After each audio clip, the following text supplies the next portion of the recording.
Thank you, Mr. Chairman. This amendment is to a stealth provision of the bill.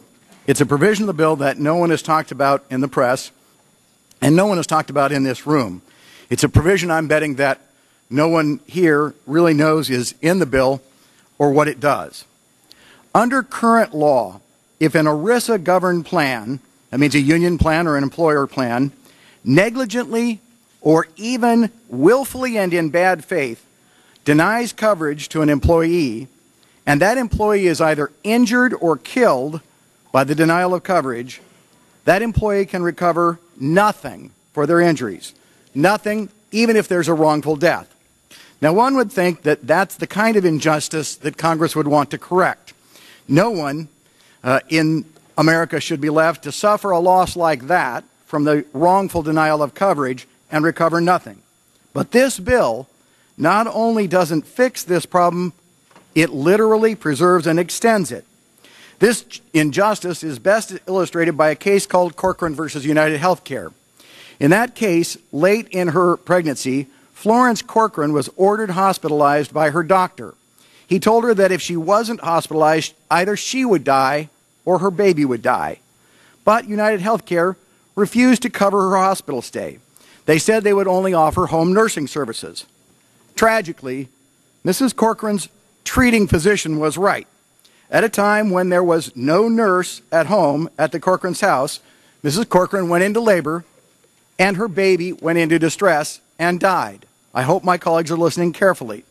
Even more shocking, when the Corcorans sued United Healthcare, they learned that United Healthcare had hired its own expert to review her records. And United Healthcare's expert had written to United Healthcare saying exactly what her treating physician had said. If she was not hospitalized, either she would die or her baby would die. And nonetheless, United refused to provide coverage. But here's the kicker, even more shocking. The court ruled that notwithstanding United Healthcare's outrageous conduct, Mrs. Corcoran and her husband could recover nothing for the death of their child.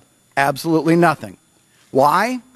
Because the United States Supreme Court, in a case called Pilot Life, had ruled that under Section 514 of ERISA, the Corcorans could recover nothing for their injury.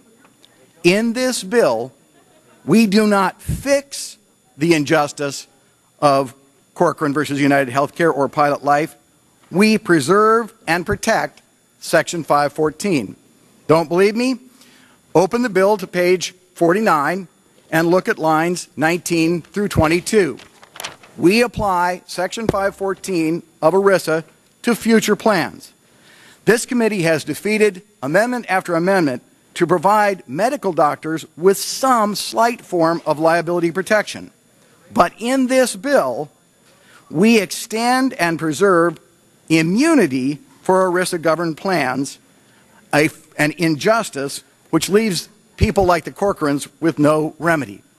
Now, I know there are unions across this country that support this bill and think it's a good thing to do. I wonder if they know that they're exposing union members to this kind of an injury.